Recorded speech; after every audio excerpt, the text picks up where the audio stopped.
Some men are haunted by memories, but my Uncle Jack was haunted by something far more tangible.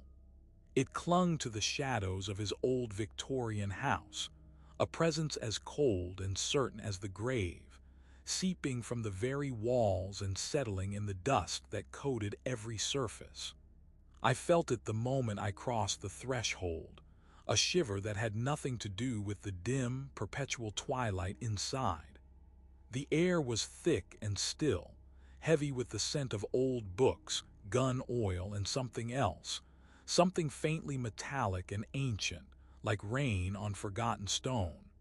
He was waiting for me in his study, a room that had become his entire world. Uncle Jack, a man who had once filled a doorway with his broad shoulders and booming laugh, was now a silhouette swallowed by a worn leather armchair. The lamplight, shaded and weak, carved deep hollows under his eyes and traced the new, fragile lines that mapped a lifetime of fear onto his face. His hands, once steady enough to field strip a rifle in the dark, now trembled with a constant, minute vibration, a tremor he tried to hide by clasping them tightly together in his lap. My mind flashed back to a different man, to a sun-drenched afternoon 20 years past.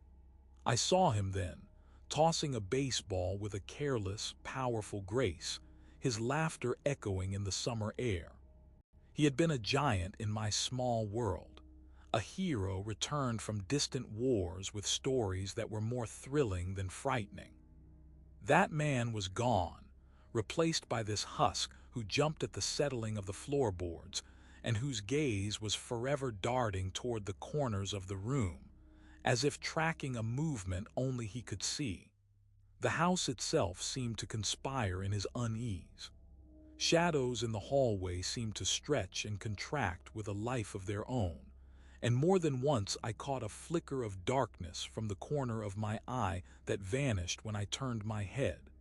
It was an unsettling sensation, this feeling of being an audience to a silent, invisible play.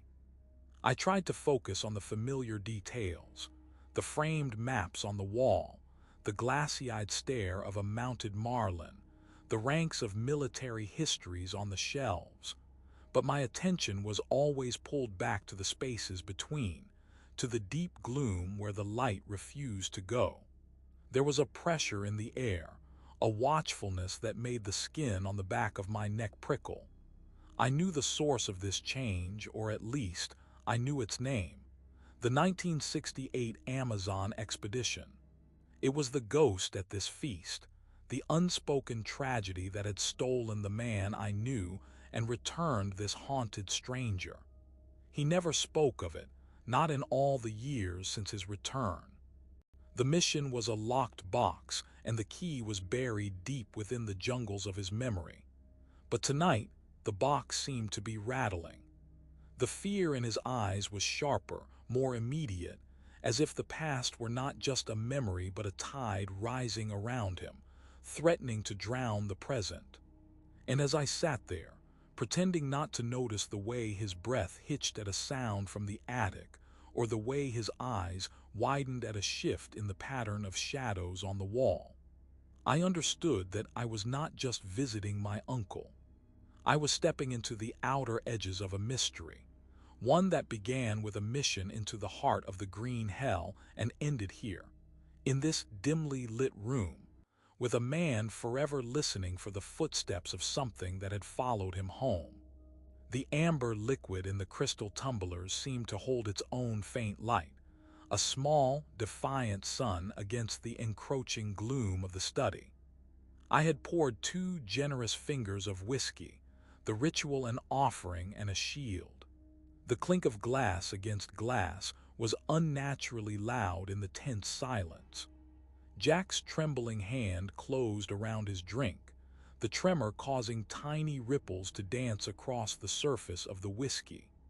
He didn't drink immediately, just stared into its depths as if searching for an answer, or perhaps a memory he had long tried to drown. I saw my opening, a fragile crack in the wall of silence he had maintained for decades. Leaning forward, my own chair groaning in protest, I kept my voice low and even, a calm contrast to the storm I could see brewing behind his eyes. I mentioned the Amazon, the year 1968. I did not press, but the words hung in the air between us, heavy and undeniable. For a long moment, there was only the sound of our breathing and the frantic ticking of the grandfather clock in the hall. The shadows in the room seemed to lean in, listening. A profound weariness settled over Jack's features, the kind that comes not from a lack of sleep, but from the exhaustion of carrying a terrible weight for too long. He looked old, impossibly old, as if the memories I was asking him to exhume were physically crushing him. His gaze drifted from the whiskey to the darkest corner of the room, and a muscle in his jaw twitched. He gave a slow, almost imperceptible nod, a surrender not to me but to the inevitable pull of the past. His hands, still wrapped around the glass, shook more violently. He began to speak, his voice a dry, rustling whisper, so different from the confident baritone I remembered from my childhood. He started not with the jungle, not with the terror, but with the beginning, the recruitment. The words came haltingly, as if each one were a stone he had to lift from the riverbed of his mind. He described a time after Vietnam, a period of restless drifting in a civilian world that felt flat and meaningless. He spoke of the strange sense of dislocation, of being a weapon with no war to fight. I listened, saying nothing, making a silent promise to be a vault for his words. This was not a story for judgment or interruption. It was a confession, an exorcism. The depth of his trauma was a chasm I could only glimpse, but the tremors in his hands and the haunted flicker in his eyes were evidence enough of its reality.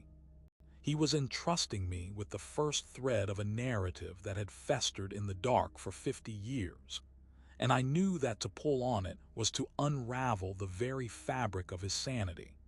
But the alternative, to let him continue to be slowly consumed by this silent horror in his dimly lit prison, was unthinkable. So I sat, a silent witness, as my Uncle Jack began the long, painful journey back to the green hell that had claimed him. The world had gone soft and quiet, and that was the worst kind of hell for a man like Jack.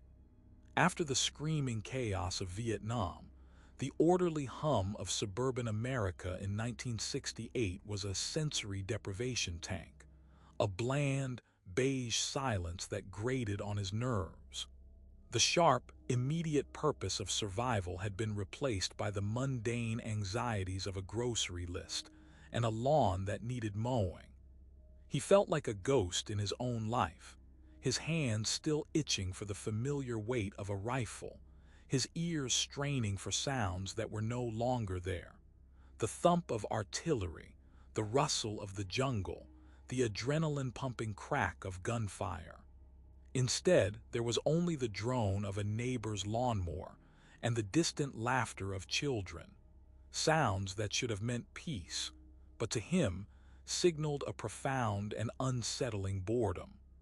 He spent his days in a state of restless agitation, pacing the small rooms of his apartment, the walls feeling like they were slowly closing in. The government check arrived every month, a payment for services rendered and scars collected, but it felt like blood money for a soul left behind in the rice paddies. He tried to find work, but his thousand-yard stare and the barely concealed tension in his frame made foremen nervous. He was a coiled spring in a world of relaxed coils, a predator without a hunt. It was on one of those long, aimless afternoons, while he was sitting in a diner stirring cold coffee and watching the world pass by in a harmless, blurry parade, that the man found him. He didn't approach so much as materialize, sliding into the vinyl booth opposite Jack with an unnerving silence. The man was in his 50s, with a ramrod-straight posture that screamed military, even in his crisp civilian suit. His hair was a close-cropped silver, and his eyes were the color of chipped flint, missing nothing. He introduced himself as Colonel Briggs, his voice a low, confident rumble that carried no need for raised volume. He had the easy authority of a man accustomed to being obeyed. Briggs didn't waste time on pleasantries. He knew Jack's service record, the details of his tour, the commendations, and the incidents that never made it into the official reports. He spoke of Jack's skills as if they were a rare and valuable tool that was currently rusting in a shed. He laid out the proposition with the cool precision of a surgeon. A reconnaissance mission, deep in the Amazon basin. Officially, it was about tracking the movements of guerrilla factions, a new front in the silent, shifting war of ideologies. But Briggs's eyes, those flinty, intelligent eyes, hinted at something more. He spoke of unexplained logistical patterns and anomalous signals, his words carefully chosen to pique curiosity without revealing substance. He offered danger, the one thing Jack's civilian life so desperately lacked. He offered purpose, a return to the clarity of a mission, of a defined objective in a world that had become fuzzy and incomprehensible. Jack felt a familiar thrill, a stirring in his blood that had been dormant for months. The endless green of the jungle Briggs described was a different kind of hell than Vietnam. But it was a hell he understood far better than the quiet desperation of a 9-to-5 existence. The vague warnings, the hints of something beyond standard enemy engagement, only made the offer more enticing. It was a mystery, a challenge, a chance to feel the sharp, clean edge of life again. The boredom that had been crushing him lifted, replaced by the old, addictive pull of the unknown. He was being handed a key, not just to a mission, but to a part of himself he thought had been left behind in the war. The office Colonel Briggs led him to was a sterile, windowless cube tucked away in a nondescript government building, a world away from the diner's faded warmth. The air smelled of ozone and floor wax, and the only sound was the low hum of fluorescent lights overhead. Two other people were already waiting, their postures as telling as any uniform. One was a man built like a bulldog, with a square jaw and a network of fine scars around his eyes that spoke of close encounters with shrapnel. He stood with the relaxed readiness of a career soldier, his gaze appraising Jack with a neutral, professional curiosity. This was Sergeant Miller, a fellow veteran whose handshake was a brief, crushing affirmation of shared experience. No words were needed. The understanding passed between them in that grip, a recognition of the breed, men forged in fire and now being gathered for another. The other figure was a stark contrast. A woman, doctor, Elena Cruz, possessed an intensity that was academic rather than martial. She was studying a large topographical map unrolled on a metal table, her fingers tracing river systems with a delicate precision that seemed out of place in the utilitarian room. Her dark hair was pulled back in a severe bun, and her eyes, when she glanced up to acknowledge Jack's arrival, were sharp and inquisitive, missing no detail. She was an anthropologist, Briggs explained, her expertise in the indigenous cultures of the region deemed vital to the mission's context. Her presence was the first true deviation from a standard military operation, a puzzle piece that did not fit the picture of simple reconnaissance. Briggs stood before them, a silhouette against the large map. He reiterated the official cover: monitor guerrilla radio traffic, assess supply routes. But then his voice lowered, taking on a new, graver tone. He began to speak of the specific grid coordinates, a remote, largely uncharted sector of the basin. He used phrases like environmental anomalies and atmospheric irregularities, words that felt deliberately vague. He mentioned patrols from other nations that had ventured into the area and had not returned, their disapparitions attributed to the jungle, officially. But the slight hesitation in his delivery, the way his eyes flickered toward Dr. Cruz, suggested a different, unspoken hypothesis. He was laying a trail of breadcrumbs, hinting at a mystery that lay beyond the scope of Cold War espionage, something that required both a soldier's rifle and an anthropologist's insight. Jack listened, his initial thrill now tempered by a creeping unease. This was not the clean, tactical objective he had anticipated. It was shrouded in shadows, its true purpose hidden behind a curtain of scientific jargon and whispered rumors. Yet as his eyes moved from Miller's stoic, dependable strength to Dr. Cruz's keen, intelligent focus, he felt a strange sense of cohesion. This was not a random assignment. They were a team assembled for a specific, undefined threat. The soldier in him, trained to follow orders and trust the chain of command, warred with the man who had seen enough of the world to know that some doors, once opened, cannot be closed. But the driving forces were stronger. A deep-seated sense of duty that refused to atrophy, and a powerful, gnawing curiosity awakened by Briggs's deliberate ambiguities. When the colonel produced a single sheet of paper, the formal agreement, Jack took the pen. His signature was a swift, decisive slash, a commitment made not just to his country, but to the unraveling of a secret buried deep in the world's last great unknown. He was signing on for more than a mission. He was stepping onto a path that led into the heart of a darkness far older than any war. The air in the bunker was cold, sterile, and tasted of concrete dust and ozone. It was a deep earth chill that seeped into the bones, a stark contrast to the humid world they were being sent to infiltrate. Jack followed Briggs and the others down a narrow flight of stairs, their footsteps echoing with a hollow, metallic finality against the grated steps. The door at the bottom was heavy steel, operated by a wheel lock that Briggs spun with practiced ease.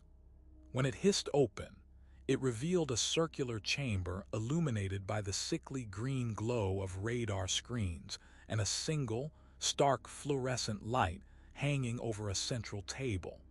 The room felt like a tomb, a secret buried beneath the earth, and the maps spread across the table were its cryptic epitaphs. The team assembled around the table, their faces cast in sharp relief by the overhead light. Sergeant Miller stood with his arms crossed, his expression unreadable but his eyes constantly scanning the room, assessing exits and sightlines as a matter of ingrained habit. Dr. Cruz was already leaning over the largest map, her anthropologist's gaze devouring the contours of the land, her finger hovering over a section marked with a red circle. A few other soldiers Jack had only met in passing completed the group, their postures a mixture of professional alertness and thinly veiled anxiety. The setting itself was a message. Whatever was about to be discussed was of utmost secrecy, and the walls, thick and soundproofed, were there to keep the information in as much as they were to keep the world out. Colonel Briggs positioned himself at the head of the table, his hands flat on the map. He began with the facts they were meant to believe. The mission was a deep penetration reconnaissance op into the Amazon basin. Their primary objective was to monitor and report on guerrilla activity, to track supply lines and communication networks that threatened regional stability. He pointed to coordinates, spoke of insertion points and extraction protocols, his voice a calm, measured drone. But then, almost imperceptibly, his tone shifted. The cadence slowed, his words becoming more deliberate.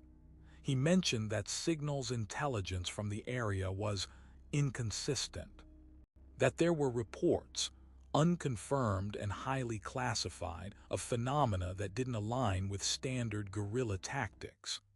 Unexplained lights in the canopy, electronic equipment failing for no discernible reason, and a pervasive, unnatural silence reported by the few who had gotten close.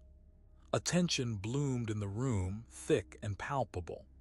One of the younger soldiers, a private named Davis, shifted his weight nervously. He voiced the question hanging in the air, his voice tight. He asked what kind of phenomena exactly. What were they walking into that required this level of secrecy? Briggs's response was a masterclass in evasion. He cited national security, the need for operational discretion, and the importance of unbiased observation. He assured them their training was sufficient, but the lack of concrete answers only fueled the unease. The mission was no longer a straightforward soldier's job. It was a venture into the ambiguous, and soldiers, by nature, distrust ambiguity. As the briefing broke for a short recess, Jack found himself standing next to Miller near a bank of silent radio equipment. The sergeant offered a cigarette, which Jack accepted. They smoked in silence for a moment, the shared ritual a bridge between them. Miller finally spoke, his voice a low grumble. He mentioned a village near the DMZ, a place where the locals spoke of ghosts in the trees, of figures that moved through the jungle without leaving a footprint. He said the official line was always superstition, but the feeling in your gut, the primal itch between your shoulder blades when you were being watched by something you couldn't see, that was real. Jack nodded, the memory of similar feelings in Vietnam rushing back. In that moment, a bond was forged not just on shared war experiences, but on a shared understanding that the world contained horrors that official reports could never adequately explain. They were both professionals, but they were also men who had learned to trust the fear that lived in their marrow. And in the sterile, cold air of the bunker, that fear was beginning to whisper. "Doctor." Elena Cruz stepped into the space Colonel Briggs had vacated, her presence shifting the room's energy from military starkness to scholarly intensity. She unrolled a separate, older-looking map next to the modern tactical one. This chart was hand-drawn on cracking vellum, depicting the same river systems and mountain ranges, but annotated with swirling, esoteric symbols and notations in faded Portuguese and indigenous dialects. Her voice, when she began to speak, was clear and precise, each word chosen with academic care, yet it carried an undercurrent of excitement that was contagious and unnerving in equal measure. She spoke not of guerrillas or radio signals, but of legends. Her finger traced the red-circled area on the modern map, then moved to a corresponding point on the ancient one, where a stylized serpent coiled around a weeping tree. She detailed the myths of the region, stories passed down through generations of tribes who avoided the area, speaking of a place the ancestors called Zingara, the Whispering Valley. It was not a place of men, they claimed, but of older things, guardians of the forest that could mimic human voices to lure the unwary, entities made of shadow and vine that protected a forgotten power. She described petroglyphs found on isolated riverbanks depicting half-human, half-beast figures and celestial events that aligned with the solstices in ways that suggested an advanced, lost understanding of the cosmos. Her evidence was a compelling tapestry of oral history, archaeological fragments, and anthropological patterns, all pointing to a singular, unsettling conclusion.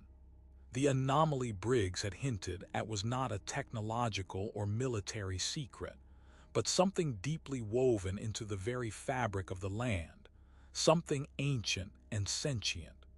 A profound silence fell over the room. The soldiers, men who dealt in the tangible realities of ballistics and terrain, shifted uncomfortably.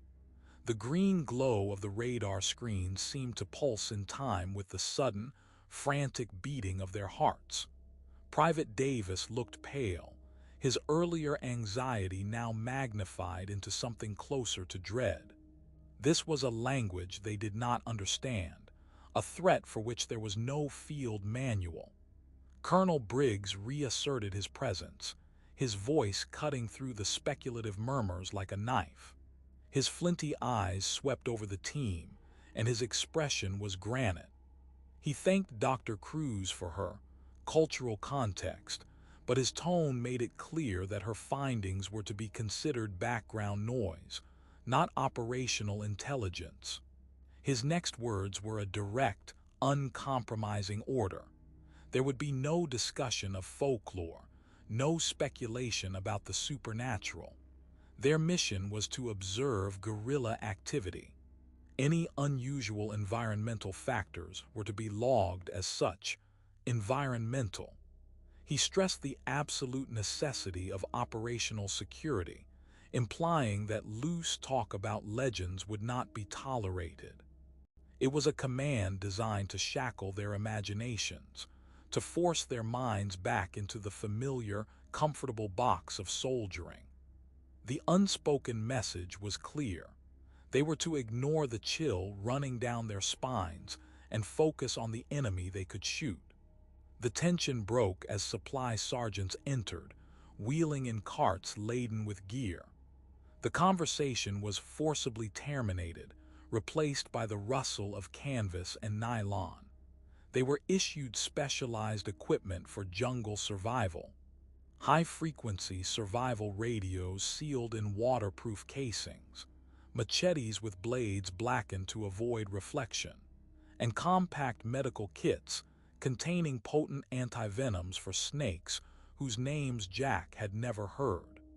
There were also peculiar additions: powerful handheld spotlights, sound-activated recording devices, and personal dosimeters, the purpose of which Briggs did not explain.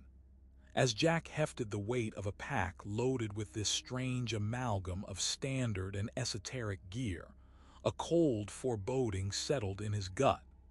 The gear itself was a confession. The spotlights were not for finding gorillas in the dark. They were for pushing back shadows that should not exist. The silence ordered by Briggs was not about secrecy, but about fear. The fear of acknowledging that they were being sent into a realm where the rules of their world might not apply. He looked at the determined set of Miller's jaw, at the keen, almost hungry light in Dr. Cruz's eyes, and he made his choice. The soldier in him accepted the order of silence.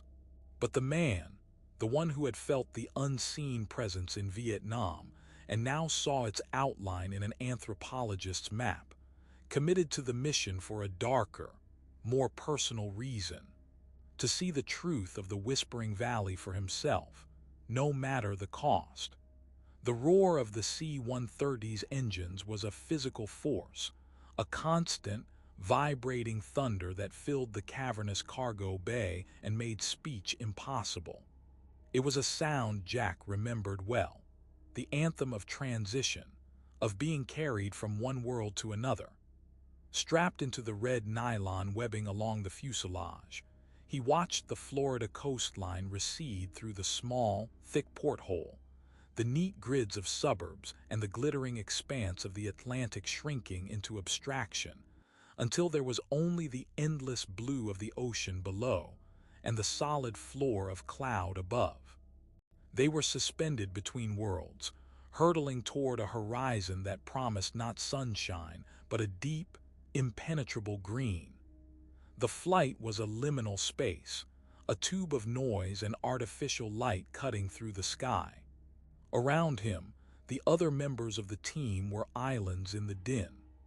Sergeant Miller had his head back and his eyes closed, but the tightness around his mouth and the occasional tap of his finger against his thigh betrayed a surface calm. This was not the passive rest of sleep, but the focused stillness of a predator before the hunt. Further down, Private Davis was nervously checking and rechecking the straps on his pack, his movements jerky and anxious. The sterile briefing room felt a continent away, its cold logic melting in the face of the actual, physical journey into the unknown. Jack let his own gaze drift shut, not to sleep, but to retreat inward. The vibration of the plane became the vibration of a different transport, a chopper banking over the jungles of Vietnam. He remembered the oppressive heat rising in visible waves, the smell of damp earth and cordite, the way the green canopy stretched to the horizon like a living, breathing ocean. That jungle had been an enemy too, but a familiar one, a place of ambushes and booby traps, of a human enemy who bled and died by the same rules of physics. The mission Briggs had outlined, shrouded in Dr. Cruz's legends, felt different. It hinted at an enemy that might not bleed at all. The foreboding that had taken root in the bunker now stretched its tendrils through him, a cold companion in the noisy darkness. Across from him, Dr. Elena Cruz was a portrait of intense concentration. A map of the Amazon basin was spread across her knees, held flat by the weight of a heavy flashlight.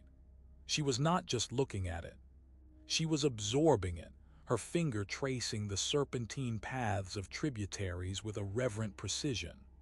Her face, illuminated from below, was a mask of scholarly fervor, but Jack saw the slight tremble in her hand, the rapid blink of her eyes. She was not afraid of the jungle itself, he realized, but of the possibility of finding what she sought. For her, the legends were not warnings. They were a lure, the answer to a lifetime of questions. Her anticipation was a palpable force, a sharp counterpoint to the soldiers' dread, and it made the atmosphere in the plane even more charged. A tense cocktail of fear, duty, and a dangerous, intellectual hunger. The hours bled together, marked only by the drone of the engines and the shifting light through the porthole. The initial adrenaline of departure faded, replaced by a grinding anticipation. There was nothing to do but wait, strapped into the belly of the metal bird, hurtling toward a destiny that felt increasingly like a threshold. The unknown was no longer an abstract concept in a briefing. It was a destination, a specific set of coordinates on Dr. Cruz's map. And with every mile they flew, the weight of Colonel Briggs's silence and the echo of ancient whispers grew heavier, pressing down on them all until the very air in the plane seemed thick with an underlying, unspoken fear of what awaited them in the vast, green darkness below. The plane's descent into Manaus was a violent transition, a sudden plunge from the crisp, cold stratosphere into a world of wet, heavy heat. Even before the wheels shrieked against the tarmac, the change was palpable through the fuselage, a thick, soupy atmosphere that pressed against the thin metal skin of the aircraft. When the rear ramp groaned open, the reality of the Amazon struck them like a physical blow. The air was a solid thing, laden with the scent of damp earth, rotting vegetation, and the cloying sweetness of unknown flowers. It was a smell of rampant, unchecked life, a far cry from the sterile chill of the briefing bunker or the recycled air of the plane. The city itself was a fever dream of contradictions. Manaus, the Paris of the jungle, presented a crumbling colonial grandeur being steadily consumed by the green onslaught at its edges. Ornate opera houses stood next to tin-roofed shanties, and the wide avenues were crowded with a chaotic mix of modern traffic and horse-drawn carts. The team moved through the sweltering streets in a daze, their military fatigues drawing curious glances. The transfer to the river was a blur of crowded docks and shouting boatmen, a world of vibrant, overwhelming noise and color. Then they were on the boat, a weathered river steamer with a spluttering diesel engine, and the city began to fall away behind them. As the boat chugged away from the last vestiges of urbanity, the true scale of the jungle revealed itself. It was not a landscape, it was a presence. The river, the mighty Amazon, was a vast, muddy ribbon, but it was the walls of vegetation on either bank that commanded attention.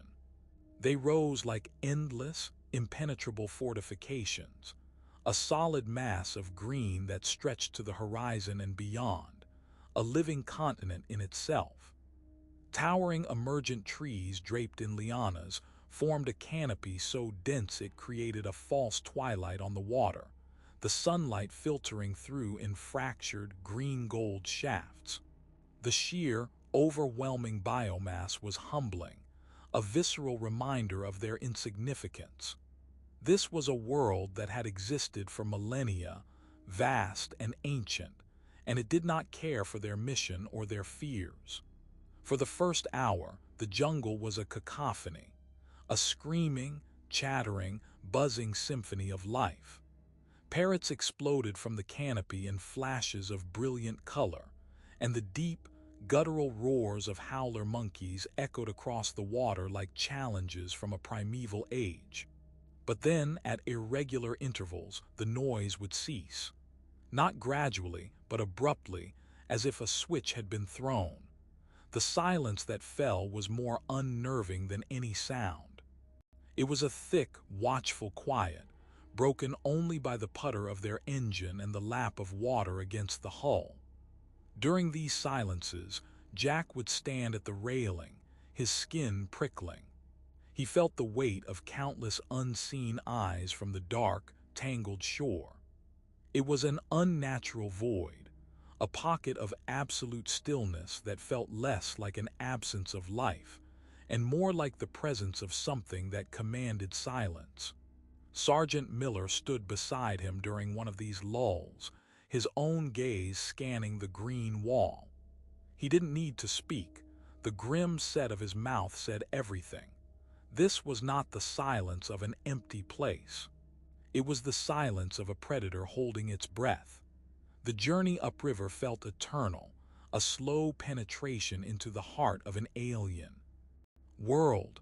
The air grew heavier, the colors more saturated. Finally, as the sun began to dip below the canopy, turning the river to a ribbon of blood, they reached a small, dilapidated dock. A narrow path, barely visible, led into the wall of green. This was the base camp, their final outpost before the true plunge into the unknown. It was little more than a few cleared patches and some decaying wooden structures, a fragile human footprint already being reclaimed by the jungle. Vines snaked up the support posts, and the air hummed with insects. As they unloaded their gear onto the muddy bank, the oppressive weight of the wilderness pressed in from all sides. The journey south was over. They had arrived at the threshold of the green hell, and the unnatural silence of the river felt like a final, solemn warning before they stepped across. The first step off the muddy bank and into the rainforest was like stepping through a veil into another dimension. The air, already thick on the river, became a solid, breathing entity, a hot, wet blanket that clung to the skin and filled the lungs with the taste of decay and fertility. The narrow path they had seen from the dock vanished almost immediately, swallowed by a riot of vegetation so dense it seemed to actively resist their passage. Jack took point, his machete biting into the tangled wall of green with a series of dull, wet thuds. Each swing was an effort, the vines and creepers fighting back with a rubbery resilience, as if the jungle itself were a single, massive organism aware of their intrusion. The heat was an oppressive force, a weight that sapped strength with every breath. It did not merely exist in the air. It radiated from the damp earth, steamed from the broad, waxy leaves, and pulsed from the very bodies of the trees. Sweat erupted from every pore, soaking their fatigues instantly, the fabric turning dark and heavy, chafing against skin already raw from humidity. The cacophony was immediate and overwhelming, a deafening orchestra of life that left no room for thought. Invisible insects sawed and screeched from the canopy high above, their collective drone a constant, high-pitched backdrop. Closer by, the rustle of unseen creatures moving through the undergrowth provided a percussive rhythm, while the sudden, startling shrieks of birds and monkeys created a melody of alarm and aggression. It was a sound that pressed in from all sides, a tangible pressure on the eardrums that was as exhausting as the heat. Jack led the way, his senses stretched to their limits. The training took over, the automatic rhythm of scan, step, and clear, but beneath the soldier's discipline, a deeper, more primal awareness was stirring. The feeling began as a faint itch between his shoulder blades, a subtle tightening of the skin that he initially attributed to the sweltering conditions. But it persisted, growing into a distinct and unsettling sensation of being watched. It was not the casual observation of an animal, a fleeting curiosity from the foliage. This was a sustained, focused attention, a pressure that seemed to emanate from the deep shadows between the towering buttress roots and the dense curtains of hanging moss. He would stop abruptly, turning to scan the impenetrable green behind them, his eyes straining to pick out a shape, a movement, anything to justify the creeping dread. But there was nothing, only the shifting patterns of light and shadow, the endless, watchful green. He glanced back at the team strung out in a single file behind him. Miller was a solid, dependable presence, his own machete working methodically, his face a mask of stoic endurance. Further back, Dr. Cruz moved with a different kind of intensity, her eyes alight with a scholarly fascination, even as she swatted at the clouds of mosquitoes that formed a humming halo around her head. Private Davis brought up the rear, his face pale and slick with sweat, his head constantly on a swivel, jumping at every snapped twig and rustling leaf. The jungle was testing them all, but in different ways. For the soldiers, it was a physical and tactical challenge. For the doctor, it was a library of wonders. But for Jack, it was becoming something else entirely. A feeling that with every step deeper into the green hell, they were moving further from the world they knew and closer to the edge of an abyss that was now looking back at them from the silent, unseen depths. The small clearing they found was less a chosen campsite and more a grudging concession from the jungle. A tiny pocket of slightly less dense foliage, where the canopy opened just enough to reveal a sliver of darkening sky. The act of setting up camp was a battle in itself. The moment they stopped moving, the jungle's smaller inhabitants launched their assault. Insects descended in voracious clouds, mosquitoes with a bite like a hot needle, and larger, more aggressive flies that seemed to aim for the eyes and ears.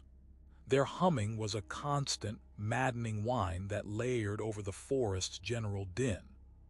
Ants, some nearly an inch long and moving indisciplined, seething columns, investigated their packs with a terrifying efficiency, forcing the men to constantly shake out their gear. The air itself felt alive, a particulate soup of pollen and tiny, biting midges that left angry red welts on any exposed skin. The animal behavior was just as unsettling. As they struggled to erect their tents on the spongy, root-tangled ground, a troop of small, dark monkeys gathered in the branches above, their usual playful chattering replaced by a low, guttural growling. They did not flee at the men's presence, but instead followed their movements with an unnerving, silent intensity, their eyes gleaming with a hostility that felt deeply personal. A pair of macaws, feathers blazing a violent scarlet and blue, swept into the clearing not with a graceful flight, but in a frantic, shrieking panic, as if fleeing something just beyond the tree line. They circled once, their cries sharp with alarm, before vanishing back into the green. These were not the neutral observations of wildlife. They were the reactions of an ecosystem under a strange and palpable stress. It was Dr. Cruz who found the first true anomaly. While the soldiers secured the perimeter, her attention was captured by a cluster of plants growing near a moss-covered log. They were unlike anything in her extensive botanical knowledge. One species had leaves that seemed to pulse with a faint, internal bioluminescence, a soft green glow that waxed and waned with a slow, rhythmic breath. Another had blossoms that were a deep, velvety black, petals that absorbed the fading light rather than reflecting it, and which emitted a scent not of nectar, but of damp, freshly turned earth and something faintly metallic, like cold copper. She carefully took samples, her fingers trembling not with fear, but with a profound, electrifying excitement. These were not just undiscovered species. They felt like flora from another world, organisms that had evolved under a different set of rules, a silent testament to the absolute strangeness of this particular patch of earth. As the last vestiges of daylight were extinguished beneath the canopy, a profound, velvety blackness descended, broken only by the weak beams of their electric torches. The temperature dropped slightly, but the humidity remained, condensing on their skin and equipment like a cold sweat. It was then that the new sounds began. The daytime cacophony of insects and birds gradually died away, but it was not replaced by silence. Instead, a different orchestra took the stage. From the deep, impenetrable darkness beyond their circle of light came noises that defied identification. There was a low, resonant thrumming, like a massive, hidden drum being struck at irregular intervals, the vibration felt in the chest as much as heard by the ears. Occasionally, a sharp, cracking report would echo through the trees, not the sound of a breaking branch, but something more deliberate, like stone striking stone. Worst of all were the distant, guttural calls, deep, rasping vocalizations that held no resemblance to any known animal. They were neither mammalian nor avian, but something ancient and alien, carrying across the vast distances of the night jungle with a clarity that suggested immense power. Around the small, flickering campfire, the soldiers did not speak. They sat hunched over their rations, their ears straining, their eyes darting toward the wall of blackness that pressed in on them from all sides. The unease was a physical presence, thick and cold in the humid air. The mission's official purpose, guerrillas, reconnaissance, felt like a childish fantasy from another lifetime. Here, in the heart of the green hell, surrounded by glowing plants and listening to the sounds of an unseen world waking up, the only enemy they could conceive of was the jungle itself, and the ancient waking thing that Dr. Cruz's legends had whispered of. The darkness was no longer an absence of light. It was a substance, alive and watching, and the unidentifiable sounds were its voice, a language of menace that they were only just beginning to understand. The jungle no longer felt like a passive, if hostile, environment. It had become an active participant in a silent, unfolding drama. The change was subtle at first, a shift in the texture of the wilderness that Jack's soldiers' instinct registered before his conscious mind could articulate it. The path, which had been a relentless struggle against nature, suddenly showed signs of having been cleared before, not by animals but by tools. A thick, ropey liana hung severed, its end cut cleanly by a blade, the sap still glistening wet and fresh.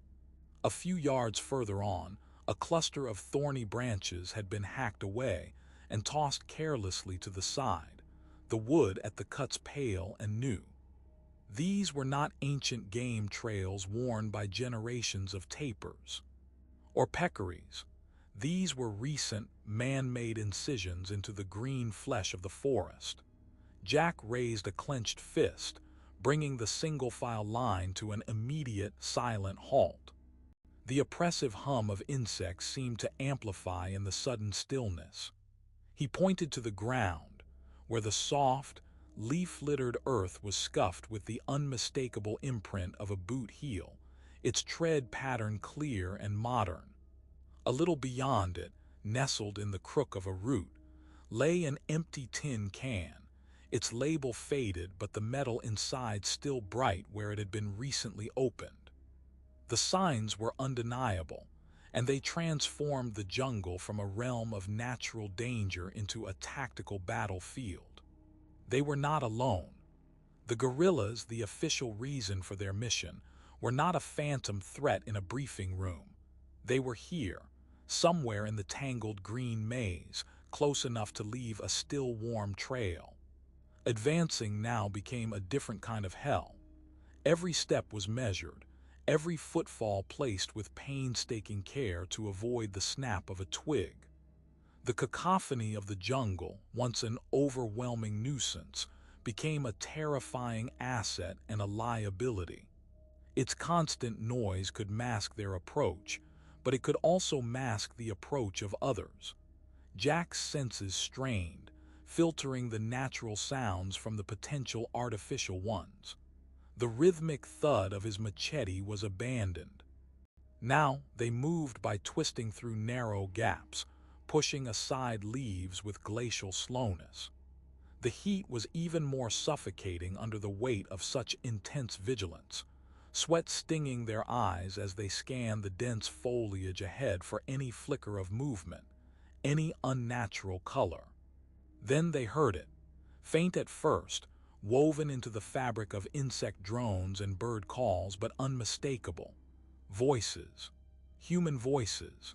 They were too distant to make out words, but the cadence was conversational, the tones casual, punctuated by a short, sharp laugh that cut through the jungle humidity and sent a jolt of ice through Jack's veins. The sound came from somewhere to their left, downstream along a small, hidden creek they had been using as a rough guide. The team froze as one, becoming statues amidst the living green. Weapons were silently unslung, safeties clicked off with soft, decisive sounds that were deafening in the tense hush. All eyes were fixed on the direction of the sound, every man holding his breath, trying to pinpoint the source. Jack motioned for Miller to take the lead with him. They crept forward, low to the ground, using the massive buttress roots of a kapok tree for cover. The voices grew slightly clearer, though the thick vegetation still distorted them. There were at least two, maybe three speakers. Jack peered through a screen of broad, heart-shaped leaves, his finger resting lightly on the trigger guard of his rifle. And then he saw them. Not clearly, but in fragments. A flash of drab green fabric through a gap in the ferns, the dull gleam of a rifle barrel propped against a tree trunk, the moving shape of a man shifting his weight from one foot to the other.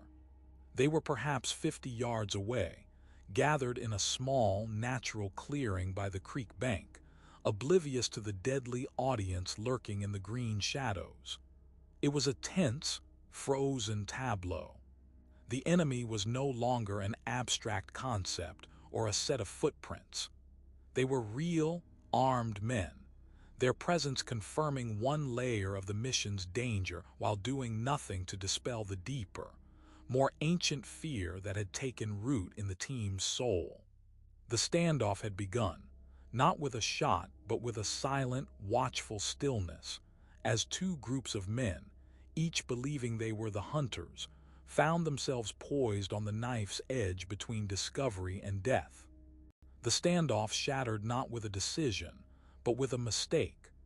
A branch, rotten and unseen under a carpet of leaves, gave way beneath Private Davis's boot with a crack that echoed through the humid air like a gunshot. The effect was instantaneous. The casual voices by the creek cut off. The jungle itself seemed to hold its breath for one heart-stopping second. Then, the world exploded. A staccato roar of automatic gunfire erupted from the clearing, shredding the foliage around them. Muzzle flashes bloomed like malevolent flowers in the green gloom. The guerrillas, trained and alert, had reacted with lethal speed. Bullets whined through the air, snapping branches and tearing leaves into confetti. The team hit the ground, returning fire almost by instinct. The orderly silence was replaced by the deafening chaos of close-quarters combat. Jack squeezed off controlled bursts, aiming at the flashes, his training taking over.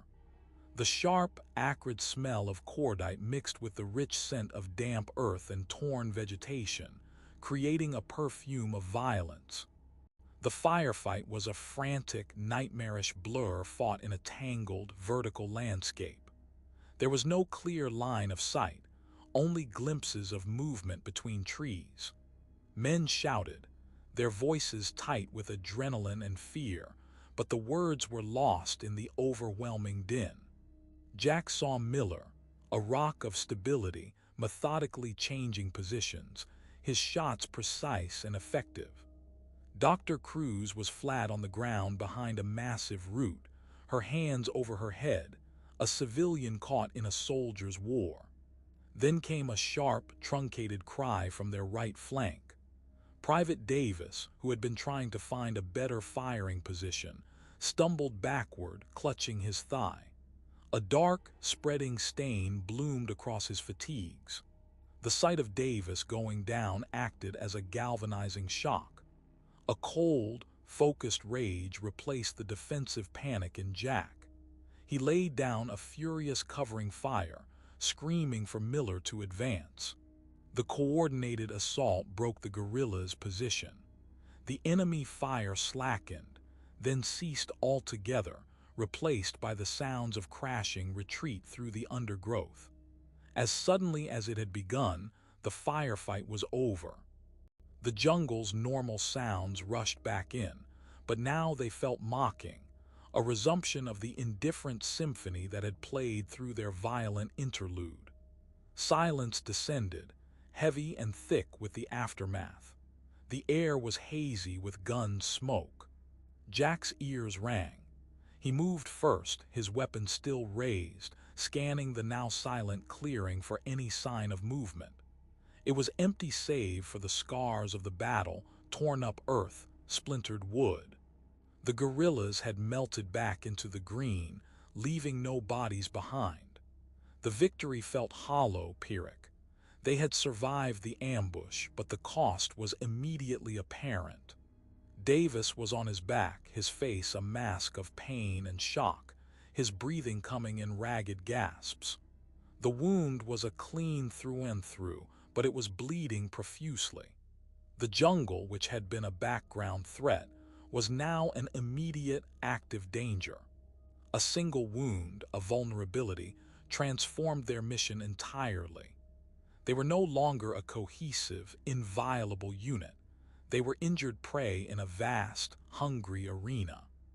Jack dropped to his knees beside the young private, his rifle slung, his hands moving automatically to his field medical kit.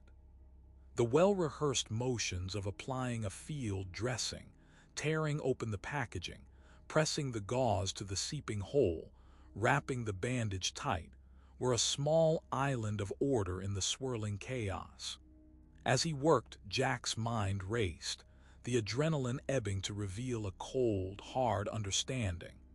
The gorillas were real, a tangible human enemy they could fight. But this skirmish had proven something far more terrifying. It had highlighted their profound vulnerability. They were a handful of men in an incomprehensibly vast wilderness, a wilderness that had just shown it could conceal a deadly enemy within seconds, and that held dangers far beyond human comprehension. Tending to Davis's wound, Jack felt the mission's true weight settle on his shoulders. Colonel Briggs's vague warnings and Dr. Cruz's ancient legends were no longer intellectual curiosities. They were the real parameters of their survival. The enemy without, the guerrillas, was a threat they understood. But as he looked from Davis's pale face to the impenetrable wall of jungle that had so easily swallowed their attackers, Jack knew with a chilling certainty that the guerrillas were merely the first, and perhaps the simplest, of the enemies they would face. The real danger was the green hell itself, and whatever ancient, whispering thing called it home. The jungle at night was no longer just a place of darkness. It had become a theater for the uncanny. The firefight with the guerrillas had left a psychic wound on the unit, a raw nerve that the forest seemed intent on probing. The familiar, if threatening, sounds of the wilderness, the sawing insects, the guttural calls of night birds began to change. At first it was subtle, a distortion on the edge of hearing that could be dismissed as the wind sighing through the high canopy or the distant rush of water. But soon, the distortions coalesced into something unmistakable, something deeply wrong. It began with the whispers. They would start just as the last embers of the campfire faded to ash, a soft, sibilant sound that seemed to come from everywhere and nowhere at once. It was not the rustle of leaves or the scuttling of some large insect. This was the cadence of speech, a fluid, murmuring flow of sound that mimicked human conversation, but remained just beyond the threshold of comprehension. There were no distinct words, only a ghostly impression of syllables, of questions asked and answers given in a language that was almost, but not quite, familiar. The whispers wove through the trees, sometimes close, as if someone were standing just beyond the ring of torchlight, sometimes far away, carried on a breeze that did not otherwise stir the heavy air. They were never loud, but they were pervasive, an auditory mist that seeped into the mind and frayed the edges of sanity. The soldiers responded with a brittle, forced bravado that quickly cracked. Men who had faced enemy fire without flinching would startle at the sound of their own name hissed from the shadows, only to find no one there. Private Davis, feverish from his wound, would moan and thrash in his sleep, crying out that they were talking about him, that the leaves were telling secrets. His delirium fed the general unease, turning suspicion into conviction. The whispers felt personal, predatory. They seemed to play on individual fears, echoing half-remembered arguments or mimicking the voices of loved ones in tones of mockery or despair. Alongside the auditory haunting came the visual phantoms. During the long, tense watches, soldiers began reporting movements at the very limit of their vision. It was never anything concrete. A shadow would detach itself from the greater darkness under a tree and slide soundlessly into the undergrowth. A humanoid shape, tall and impossibly thin, would be glimpsed for a fraction of a second between two trunks before vanishing as if it had never been. These were not the solid forms of gorillas. They were smudges of deeper blackness that seemed to absorb the faint starlight filtering through the canopy. They moved with an unnatural fluidity, without the rustle of footsteps or the snap of twigs. their passage marked only by a cold dread that washed over the sentry who witnessed it. Jack increased the watch rotations, doubling the guards and ordering strict radio silence to better listen for any genuine threat. But the measures were useless against an enemy that was neither human nor animal. The extra vigilance only meant more men were exposed to the psychological assault, their senses strained until they began to see and hear things in the shifting patterns of the night. Morale, already damaged by the ambush and Davis's wound, plummeted into a quagmire of paranoia. Men stopped trusting their own eyes and ears, and worse, they stopped trusting each other. Huddled conversations were held in low tones, with sidelong glances at comrades who seemed to be staring into the darkness for a little too long, or who jumped at sounds no one else could hear. The unit, once a bonded entity, was fracturing under the relentless, whispering pressure. The jungle was no longer trying to kill them with teeth and claws. It was dismantling them from the inside, using their own minds as the weapon. And in the heart of the green hell, surrounded by murmuring shadows, Jack felt the first, cold fingers of true helplessness closing around his throat. The paranoia fostered by the whispering darkness had become a tangible force, a fifth member of their dwindling unit that sat with them around the cold fire pit. It was Sergeant Miller's watch, the deepest and most silent stretch of the night, when the jungle's false conversation seemed to grow most insistent. Jack, caught in a fitful doze, was jerked awake not by a sound, but by a sudden, profound absence. The low, steady breathing of the man on watch beside him had ceased. He opened his eyes to the oppressive blackness, his hand instinctively closing around the cool metal of his rifle. Miller's designated spot was empty. The pack he had been leaning against was there, the impression of his body still visible in the soft ground, but the man himself was gone. A cold dread, sharper than any fear of guerrillas, flooded Jack's system. He was on his feet in an instant, his heart hammering against his ribs. He scanned the immediate perimeter, the beam of his flashlight cutting a frantic, jerky path through the tangled roots and hanging vines. Nothing. He woke the others with a sharp, hissed command, the alarm in his voice stripping away the last vestiges of sleep. The camp erupted into a controlled panic. Miller was not a man to wander off. He was discipline incarnate, a soldier who would sooner die at his post than abandon it without cause. His disappearance was an impossibility, and yet it had happened, swiftly and silently, as if the earth had simply opened up and swallowed him whole. The search that followed was a nightmare of tense, fearful movements.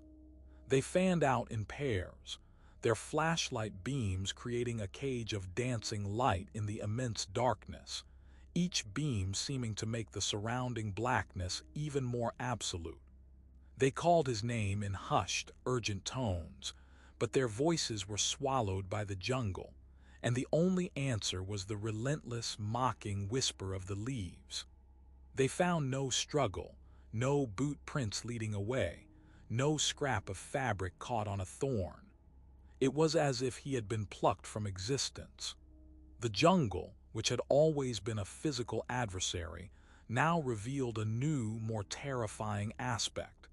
It was a magician, capable of making a solid, dependable man vanish into thin air. The first sliver of gray dawn was bleeding into the sky when one of the men gave a sharp, choked cry. He was standing before the massive trunk of a Brazil nut tree, his flashlight beam fixed on a point about eye level. Carved into the rough, dark bark was a symbol. It was not made with a knife. The edges were too smooth, too organic, as if the tree itself had grown in that pattern.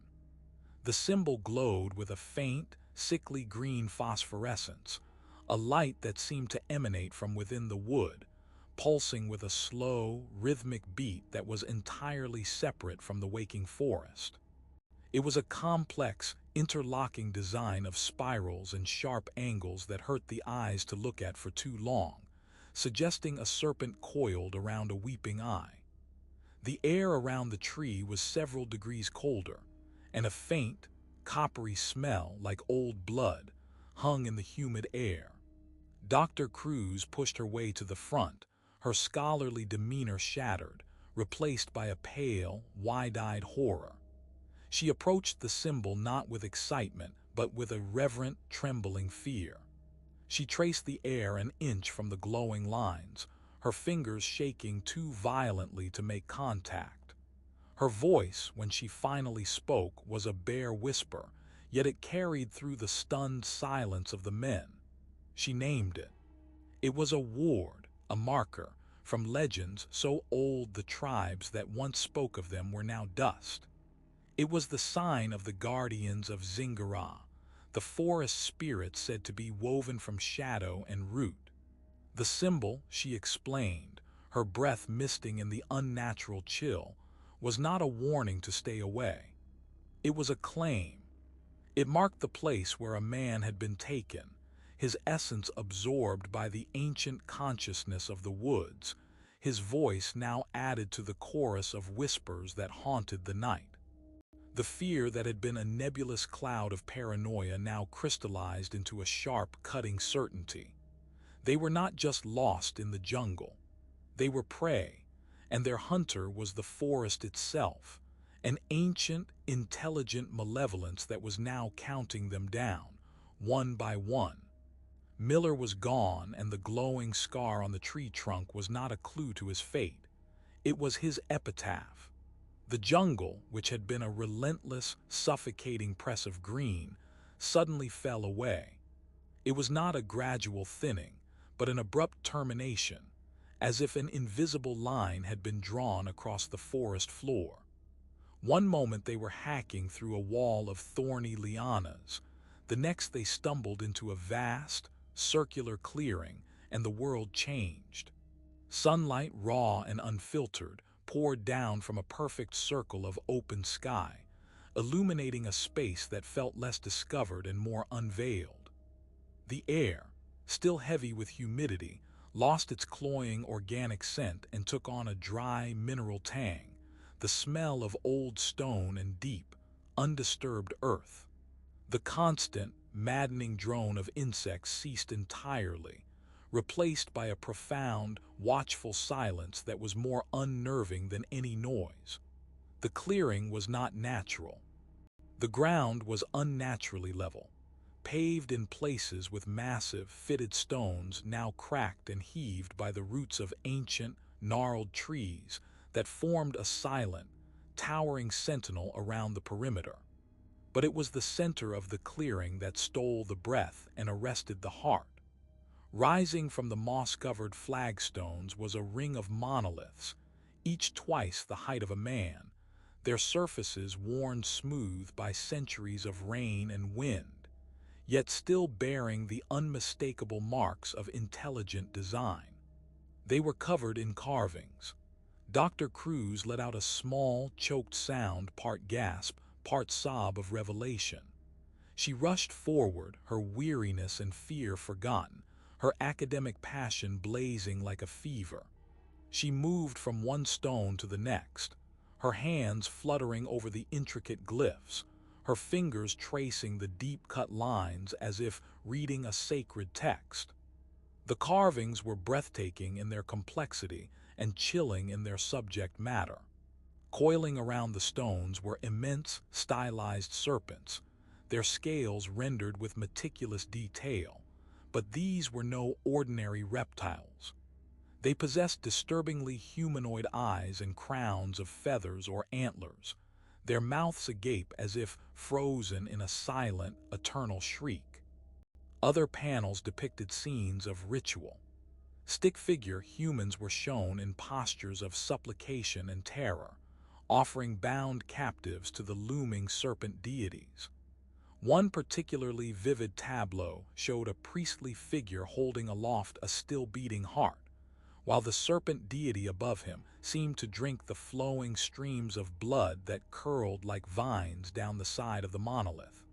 Jack and the remaining soldiers moved through the stone circle with a wary reverence, their weapons held loosely, feeling utterly insignificant. The scale of the place, its palpable antiquity, dwarfed their modern concerns. This was not a guerrilla hideout or a temporary camp. This was a temple, a place of worship that predated any nation, any war they had ever known. The silence was so absolute they could hear the beat of their own hearts, a frantic, mortal rhythm against the backdrop of timeless stone. Dr. Cruz finally turned to face them, her face illuminated with the fierce light of discovery, but her eyes were shadowed with a dawning, terrible understanding. The exhilaration of the find was being rapidly tempered by the grim narrative told in the rock. She pointed a trembling finger at a recurring symbol, a spiral enclosed within a jagged, teardrop shape, etched beside the largest of the sacrificial scenes. Her voice, when it came, was hushed, yet it carried through the sacred silence with the weight of a verdict.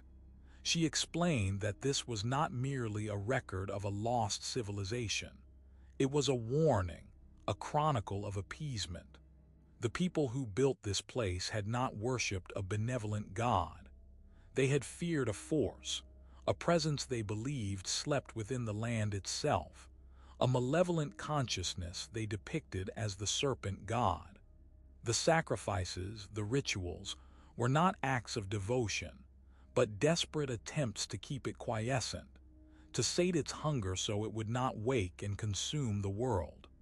The civilization was gone, vanished, likely consumed by the very force they had tried to placate. And now, their intrusion, their firefight, their very presence in this sanctified, cursed space, threatened to disturb a slumber that had lasted for millennia. The malevolence was dormant, she warned, but the symbols screamed that it was not dead. It was waiting, and they had just walked into its bedchamber. The awe inspired by the stone circle curdled rapidly into a sharp, practical fear. The temple was not a relic. It was a crime scene, and they were the intruders standing over the body. The profound silence felt less like peace and more like the held breath of a sleeping giant. As the initial shock of discovery faded, the grim reality of their situation reasserted itself. They were lost, hunted, and now standing in the heart of what Dr. Cruz had called a dormant malevolence. The debate that erupted was hushed, tense, and fractured the last remnants of unit cohesion. Private Davis, his leg heavily bandaged and his face slick with fever sweat, was the first to voice the desire for retreat. His voice was a thin, reedy thread of panic. He argued that Miller's disappearance and the glowing tree were signs enough. This place, with its carvings of blood and serpents, was the final, undeniable warning. Every instinct screamed at them to go back, to put as much distance as possible between themselves and this cursed clearing. His fear was infectious, finding a sympathetic echo in the eyes of two other younger soldiers. They had signed up to fight men, not to trespass in the god-haunted groves of a forgotten world. The mission was a failure. Survival was the only objective left. Jack stood his ground, his own fear a cold stone in his gut, but his will forged in a harder fire. He looked from the terrified faces of his men to the determined, almost fanatical resolve on Dr. Cruz's face. Retreat, he argued, was a fantasy. They had no clear path back. The jungle had already proven it could shift and confuse, and the guerrillas were still out there. But more than that, turning back meant accepting that Miller and the others were gone for nothing. It meant living with the unknown, with the whispers that would surely follow them home. Pressing on was not about bravery. It was about the desperate need for an answer, for a truth that could either save them or, at the very least, explain the horror. He believed the key to their survival, and the reason for their torment, lay just beyond the temple, in the direction the carvings seemed to point, deeper into the valley. To go back was to be hunted in the dark. To go forward was to confront the hunter. Dr. Cruz sided with Jack, but for her own reasons. For her, this was the pinnacle of a lifetime of research. The terror in the carvings was real, but so was the historical significance. To leave now would be to abandon the greatest anthropological find of the century. She spoke of containment, of understanding the force they had disturbed, suggesting that the civilization's records might hold a way to pacify it once more. Her argument was academic, but her eyes burned with a need that bordered on obsession.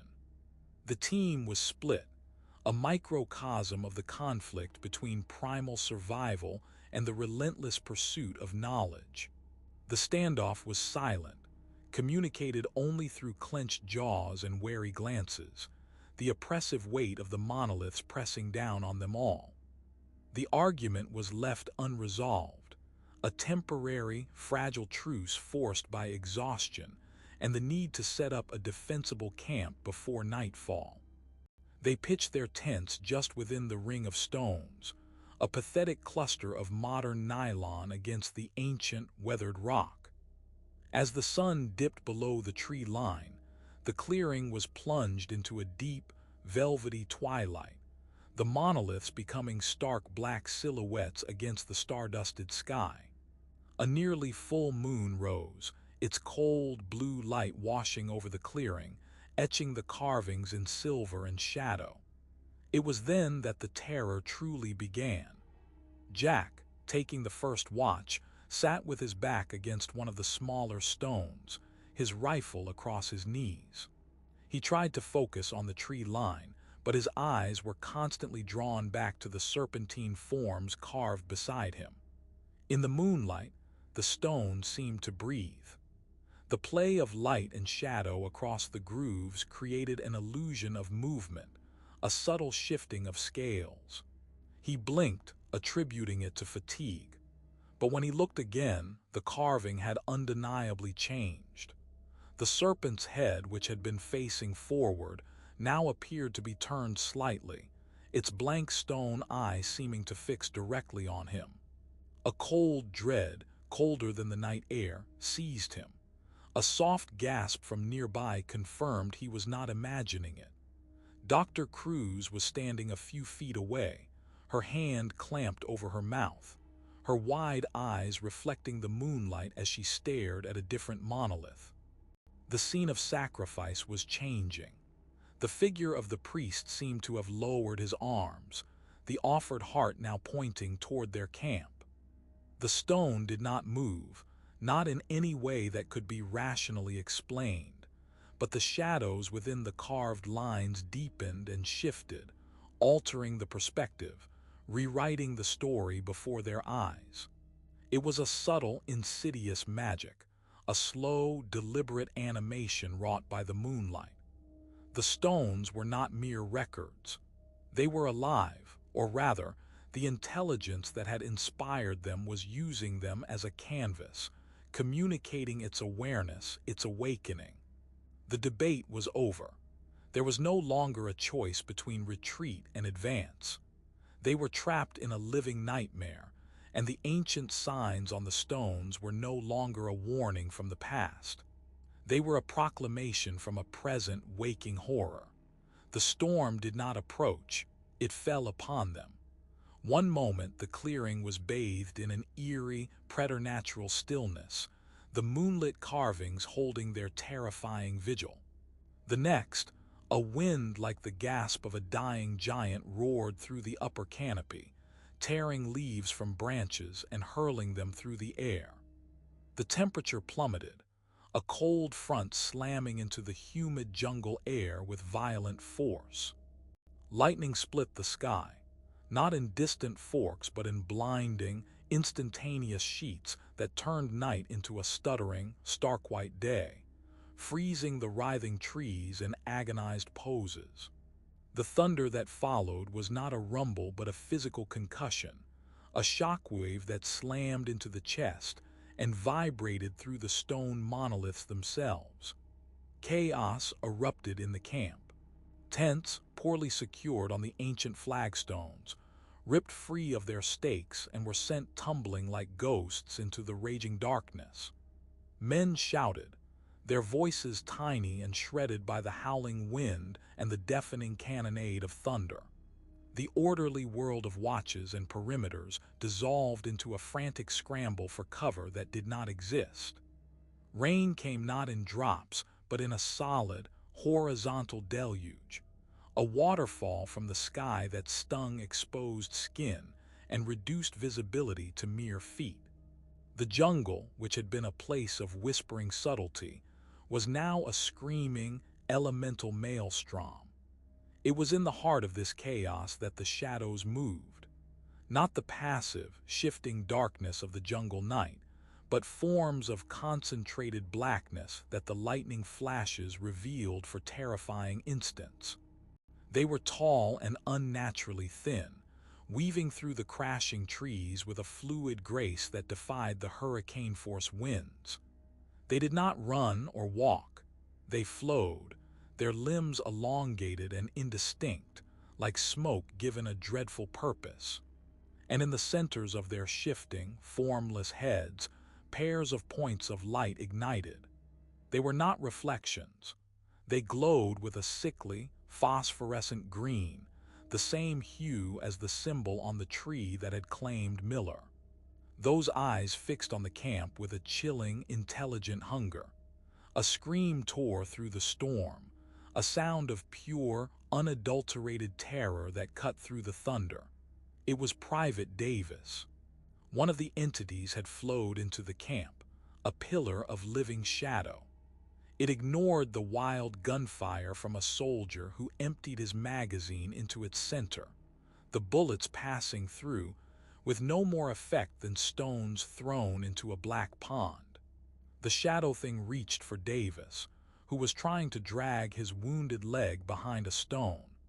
Its touch was not physical. It was a wave of absolute cold that made the rain on Davis's skin flash freeze. The shadow wrapped around him, and where it touched, his screams became choked, gurgling sounds.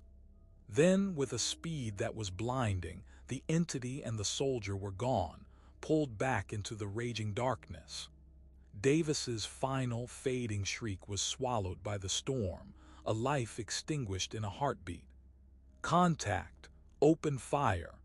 Jack's voice was a raw scream, a command born of training and sheer, mindless terror. Muzzles flashed, a staccato counterpoint to the celestial lightning. The remaining soldiers fired blindly into the night, their bullets chewing uselessly at trees and stone.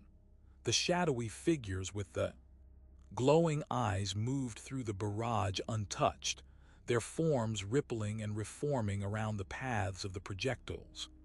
They were not solid.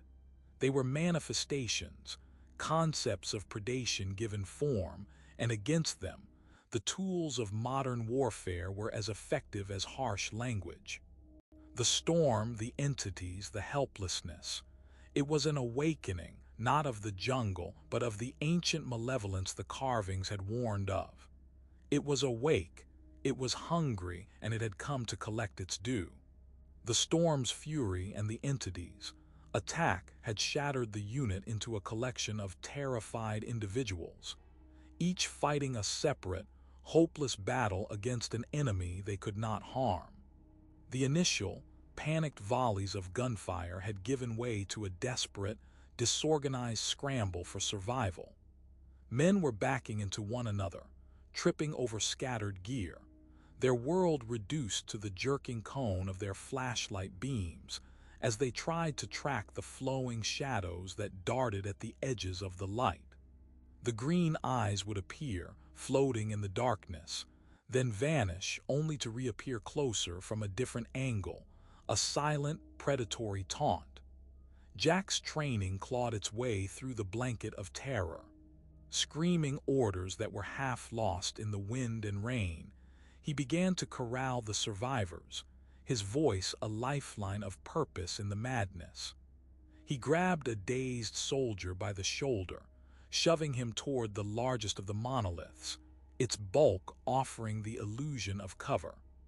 "To the stones, form a perimeter, backs together," he roared.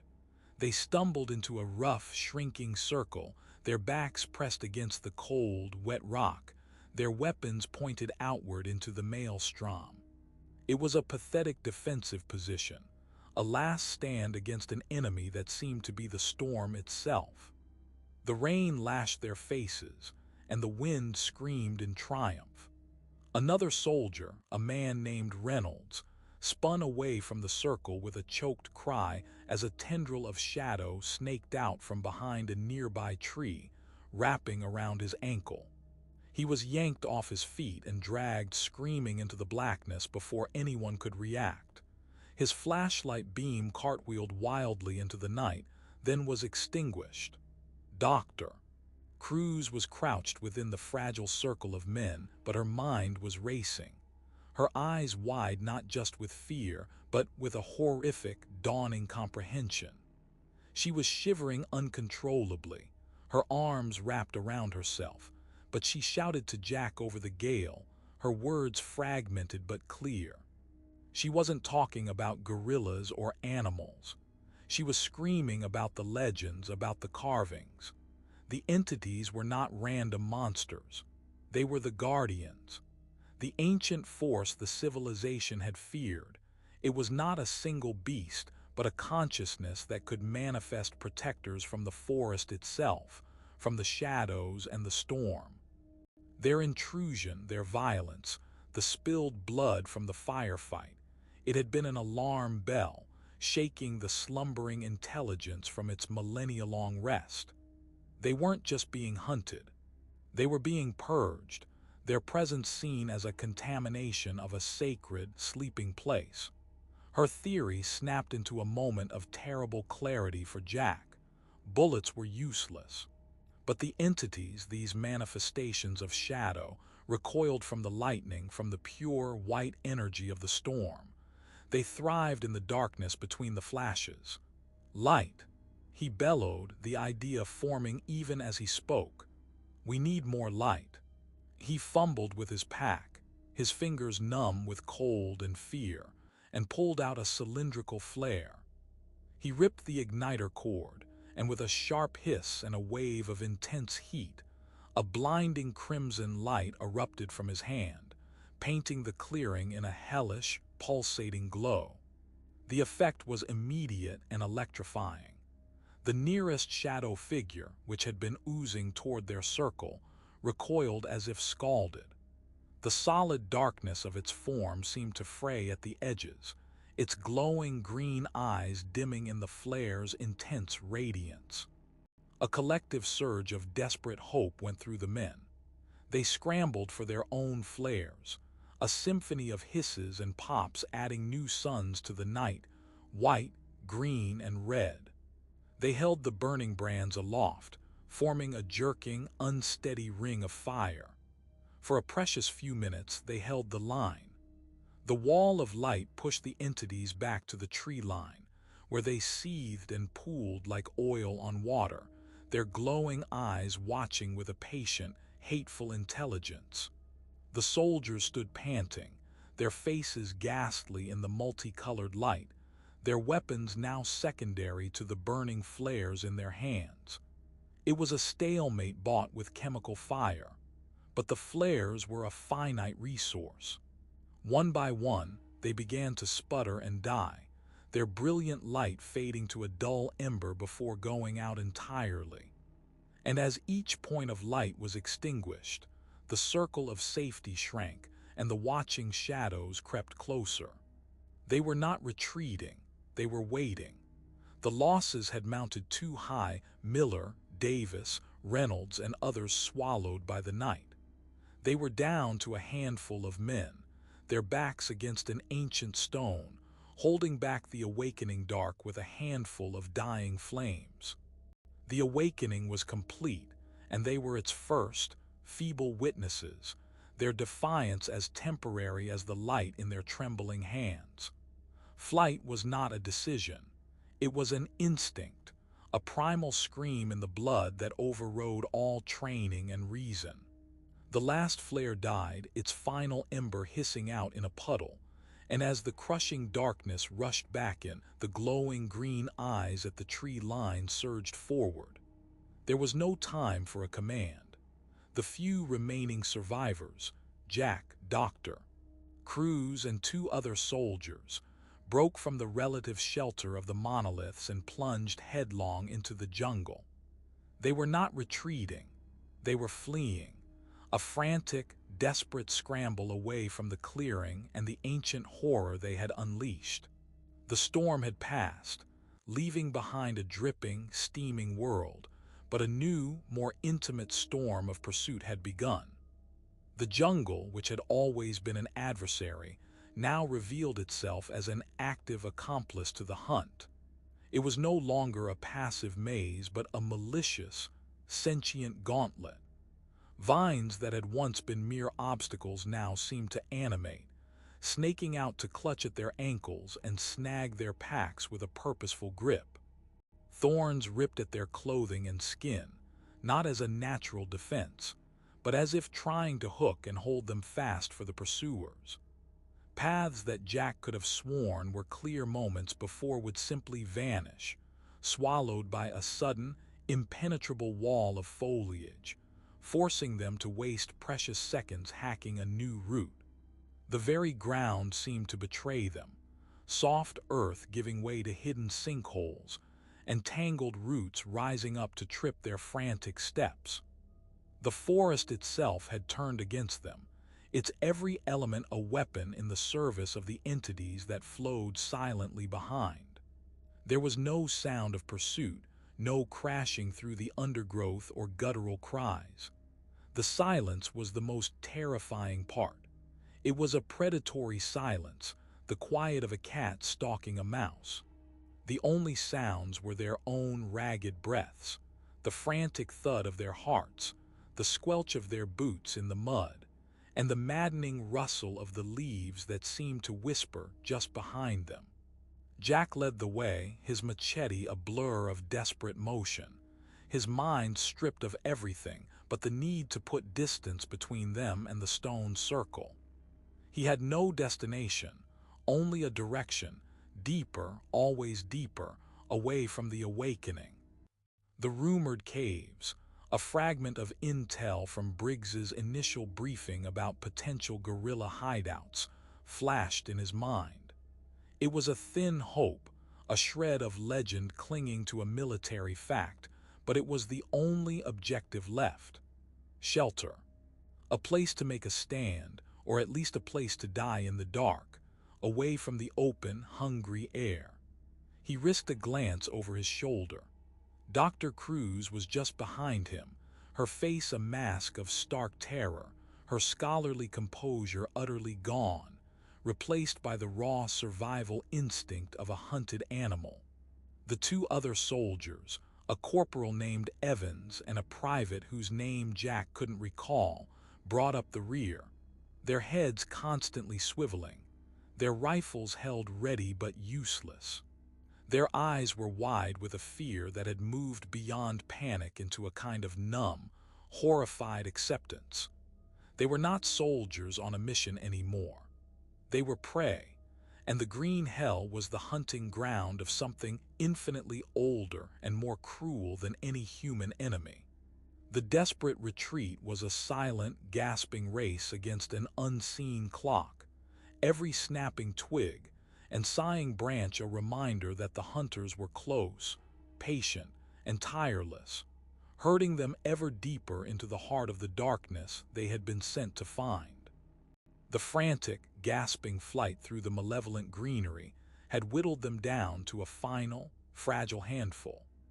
The jungle's active hostility had claimed another soldier just an hour before, a young private who had stumbled into a patch of seemingly ordinary undergrowth, only to be ensnared by vines that constricted with the speed and strength of pythons, dragging him beneath the surface with a final, muffled gurgle.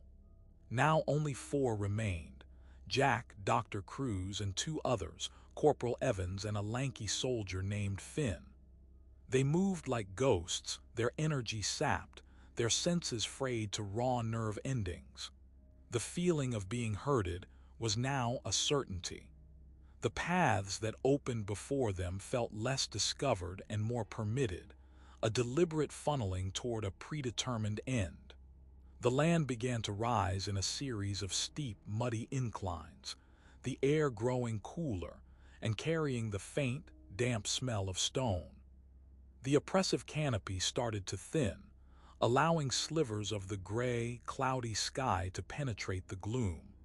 Hope, a dangerous and fragile emotion, sparked faintly in Jack's chest.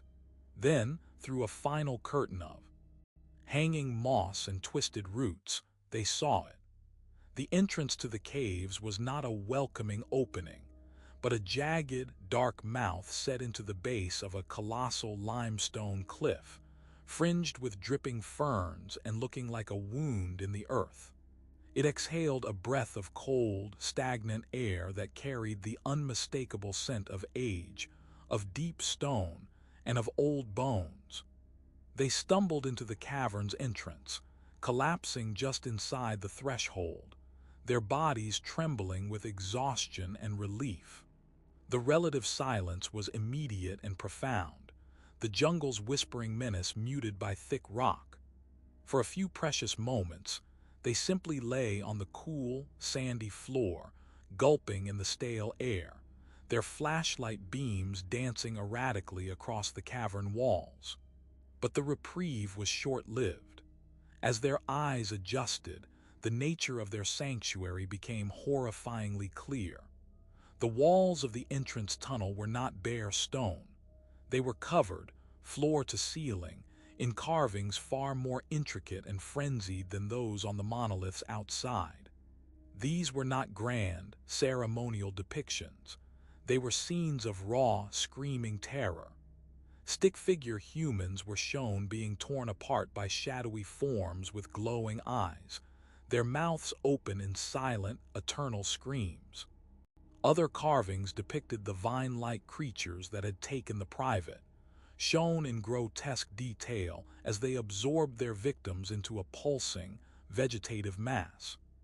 The air grew colder as they ventured deeper into the main chamber, a vast, cathedral-like space where stalactites hung from the ceiling like stone fangs. And there were the bones. They were scattered across the cavern floor, not in neat, archaeological piles, but as if discarded after a feast. Skulls, some human, some belonging to animals Jack could not identify, lay in broken heaps. Rib cages were splintered, long bones were cracked open for their marrow.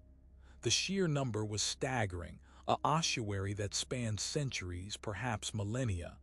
This was not a hiding place, it was a larder, a feeding ground. Corporal Evans, his nerve finally shattered by the cumulative horror, let out a low, broken sob and sank to his knees beside a pile of skulls. Finn stood frozen, his flashlight beam fixed on a particularly vivid carving of a man being consumed by a mass of glowing tendrils, his face a mask of agony. Dr. Cruz moved through the chamber like a sleepwalker, her hand tracing the carvings, her earlier terror replaced by a grim, horrified fascination. She confirmed what the bones screamed. This was the heart of it, the lair of the intelligence they had disturbed. Jack stood in the center of the chamber, the beam of his light sweeping over the gallery of death. The weight of all that had been lost, Miller, Davis, Reynolds, all the others, pressed down on him with a physical force.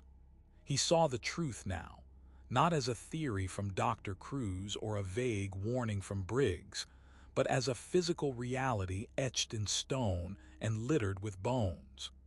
This was not a natural predator or a local superstition. It was a systemic evil, an ancient, hungry thing that had been consuming intruders for longer than recorded history. The mission was a lie, a deliberate sending of lambs to a slaughter that the higher-ups must have suspected, if not fully understood. A cold, hard resolve crystallized within him, cutting through the fatigue and fear. It was a vow, forged in the charnel house stillness of the cave. Survival was no longer just about escaping the jungle. It was about bearing witness. He would not let their deaths, their terror, be buried in a classified file or dismissed as the ravings of madmen. He would get out. He would survive this green hell, and he would expose the truth. He would tear down the wall of official silence and scream what he had seen into the deaf ears of the world. The fear was still there, a cold knot in his gut, but it was now secondary to a burning, righteous fury. They were the hunted, yes, but if he could make it out, he would become the hunter of a different kind. A hunter of the men who had sent them here, and a hunter of the truth, no matter how dark it was. The cold of the bone-littered cavern was not the absence of heat. It was an active, invasive presence that seeped from the ancient stone itself, a chill that had nothing to do with the jungle's humidity. It was the cold of a grave that had never seen the sun, a deep, mineral stillness that swallowed sound and hope in equal measure. The four survivors, Jack, Dr. Cruz, and the two shell-shocked soldiers, Evans and Finn, huddled together, their flashlight beams creating a fragile, trembling island of light in the vast, oppressive darkness. The carvings on the walls seemed to watch them, the scenes of ancient terror rendered in stone feeling less like history and more like a promise. This was the end of the line. The jungle had herded them to its very heart, to the altar of its god. It began as a distortion in the air at the center of the great chamber, a shimmering like heat haze off a desert road, but here the air was frigid. The darkness in that spot began to coalesce, not into one of the shadowy hunters that had pursued them, but into something far more profound.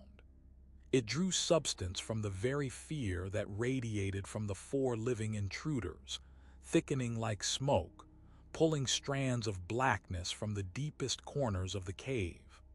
A form began to manifest, towering and indistinct, a pillar of swirling, absolute night. Within its shifting core, 2 points of light ignited, not the feral green of the Guardians, but a pale, corpse white possessing a terrible, ancient intelligence. This was no mere guardian. This was the source. The spectral entity did not move toward them. It simply was, and its presence was a vacuum that sucked the warmth from their souls and filled the void with a pure, undiluted dread.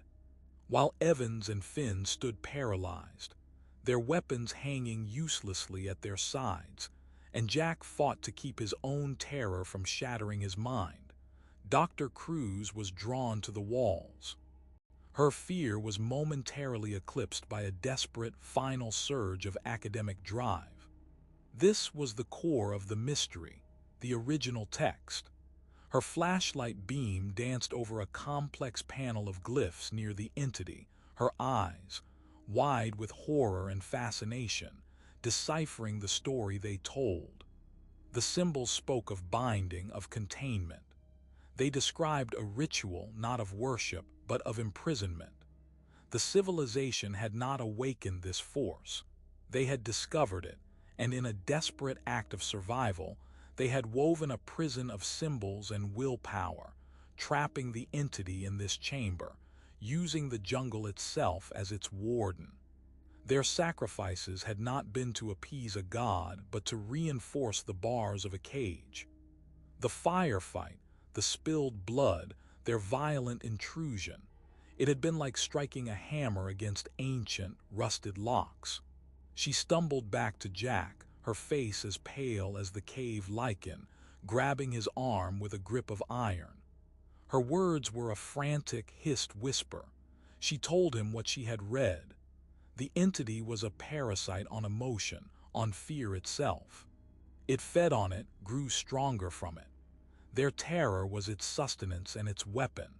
But the glyphs showed a weakness. The prison could be resealed, not by understanding the entity, but by breaking its connection, by creating a cataclysmic distraction of pure, mindless force. A shockwave that would disrupt its ephemeral form long enough for the ancient wards to reassert their hold. It needed silence and fear to feed. It needed to be blinded and deafened by something that was neither. Jack's mind, trained for tactical solutions under impossible pressure, latched onto the theory. His eyes scanned the chamber, past the swirling pillar of darkness and the watching white eyes, to the unstable geology of the cave itself. Great fissures ran through the ceiling, and several massive stalactites hung precariously, their bases fractured. He looked down at his own pack and at the packs of the others. They still had explosives, not enough to destroy the entity, but enough, perhaps, to bring the mountain down on top of it. A diversion of the most final kind. He began to formulate a plan, a last, desperate gamble. Evans and Finn would be the bait, creating a disturbance on one side of the chamber with their remaining flares and gunfire. A burst of light and sound to draw the entity's attention. He would place the charges at the base of the most critical support columns. It was a suicide mission for all of them, likely, but it was the only move left on the board. The last stand would not be a fight. It would be a demolition. The plan was a fragile thing, spun from desperation and the ghost of a theory, and it began to unravel the moment it was set in motion. As Corporal Evans and Private Finn moved to their designated position, their footsteps echoing like sacrilege in the sacred silence, the spectral entity at the chamber's center reacted. It did not turn. Its form was without a front or back. Instead, the very air around the two soldiers thickened, congealing into a visible mist that glowed with the same corpse light as its eyes. The temperature plummeted. Evans managed to trigger a flare, the red blaze a defiant shout in the gloom. But the light seemed to shrink, compressed by the oppressive darkness, illuminating only the terror on their own faces. A tendril of pure shadow, swift as a striking cobra, lashed out from the main mass. It did not touch Finn, it passed through him. He froze mid-step, his body rigid, a choked gasp the only sound he made before he crumpled to the stone floor, his eyes wide and empty, all life extinguished by a cold that froze the soul itself. There was no time for horror, only for action.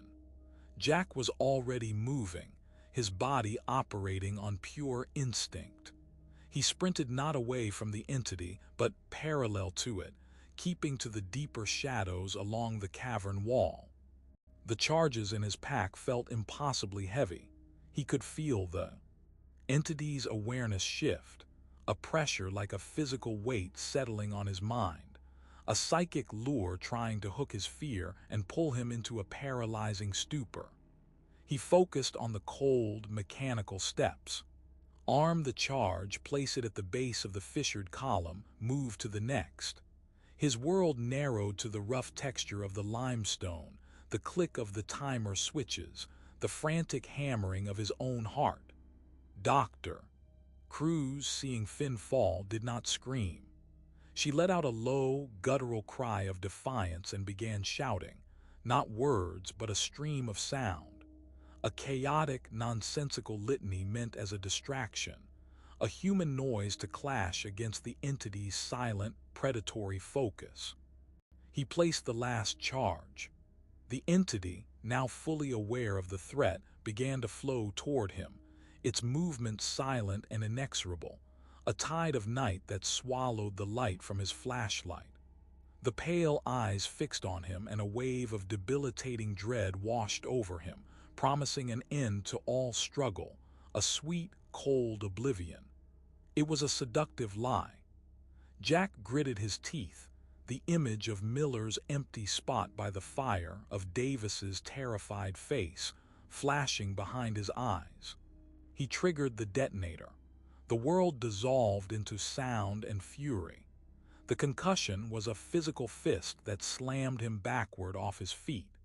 A series of deafening roars swallowed Dr. Cruz's shouts as the charges detonated in sequence. The cavern groaned, a deep, seismic protest from the earth itself. The ceiling shuddered, and then, with a sound like the end of the world, it began to fall.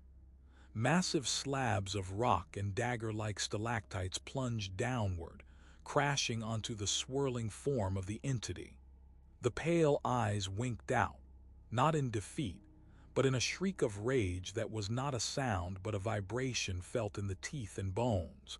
A psychic scream of frustration as tons of stone sought to re-imprison it. A cloud of choking dust and rock fragments filled the air. Jack scrambled to his feet, his ears ringing, his body bruised. He saw a sliver of daylight, not the cave entrance, but a new, raw tear in the cavern wall created by the collapse. He stumbled toward it, his only thought escape. A hand grabbed his arm. It was Dr. Cruz, her face a mask of dust and blood, her eyes wide with a shared, desperate hope.